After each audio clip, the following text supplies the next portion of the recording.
If you are working towards YouTube monetization and you finally reach the 4,000 watch hours and the 1,000 subscribers needed for YouTube monetization, only to find out you still are not eligible, well, you're not alone.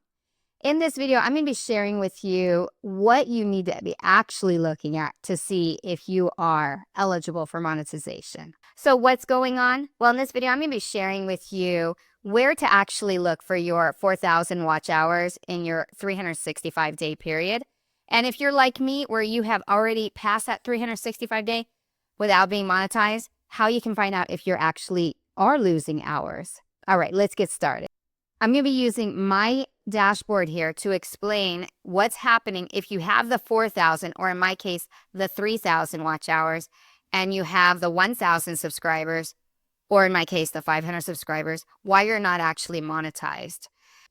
Okay, so there's two levels, and so I'm going to be using mine to explain the first level because it's the exact same thing whether you're at the level 1 where you're at 3,000 watch hours and 500 subscribers, or if you are for the AdSense, which is a lot of people talk about, is the 4,000 watch hours and the 1,000 subscribers. Well, if you look here on mine, I have 3.4 thousand watch hours and I have way over 500 subscribers. So you would probably think that I'd be at that level 1. To explain this more is that this is not where you look to see if you are eligible for YouTube monetization. And the reason is this right here, this is taking in everything that you have. So if you have videos that you've unlisted or privatized, they're on here. So this is just taking in everything that you have done in your channel, and it's not for even the last 365 days. It's the lifetime. So if I go here and I go last 365 days, you're going to see 2.9 thousand watch hours. And that's still not even accurate because again, it's including everything, your private videos, your unlisted videos.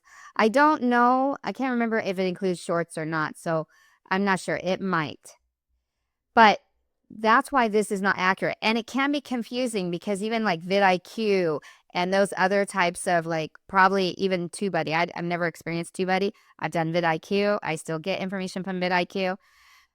But they'll be like, oh, congratulations, you made your 3,000 watch hours, But no, it's not actually true.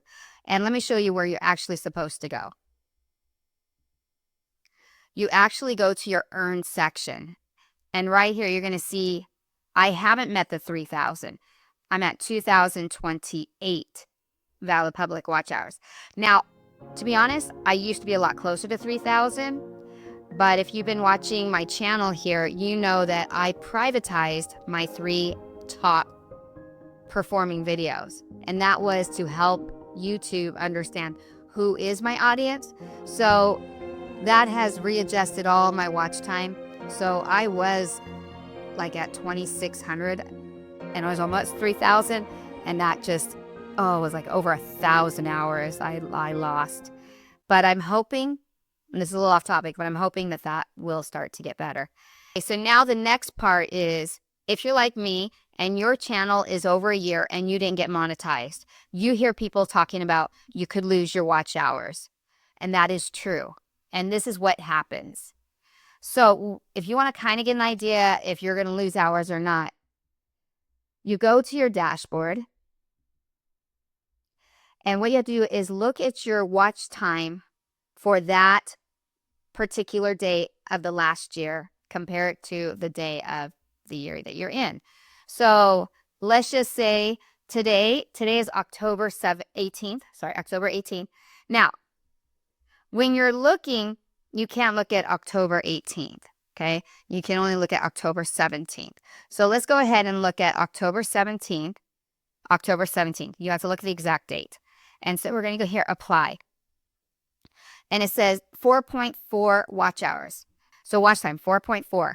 Now, YouTube kind of bumps it up. So it would be considered 5 hours. Now, let's go 1 year ago, the exact date. So I'm going to go to custom, and I'm going to make this 24. Make this 24. Click apply. 3.9. So this would be rounded up to 4. So basically, I would be earning like in 1 hour. That's how you can tell, is you have to look at the exact date. Say that your channel had on the exact date 25, you had maybe 2 watch hours. But then you look back at the exact date for the year 24 and you had 4 hours. Well, you're losing watch time hours. And you can see that by going to your earn section, and that day you can see, oh, it went up, it went down. And I have seen that with mine. So that's how you can lose hours. Generally though, if you're doing it the correct way and you don't have the issues that I've had with my channel, that if you do, it's mostly you're going to go up because people are usually staying on longer because they know who you are, they enjoy your videos, you're getting more watch time. So you don't need to worry about this too much. If it goes up, it might be going up, you know, a good amount of time, but if it goes down, it might be just a little bit. It does fluctuate though. And so if you're someone that doesn't post very often, yeah, it could definitely, you could lose a lot of watch time. And if you're like me, where you messed up your channel and now you're trying to fix it, it definitely can go down. I am hoping that I continue to do videos and people are interested on my finance channel here, and that I get more watch time. So that way I do get to that monetization level. At the end of this video, if you're interested in finding out how I messed up my YouTube algorithm, I'll have that video there. It's definitely interesting, and hopefully you can learn from it and not make the same mistakes that I did. And if you watch to the very end, I appreciate it so much. Thank you. Bye.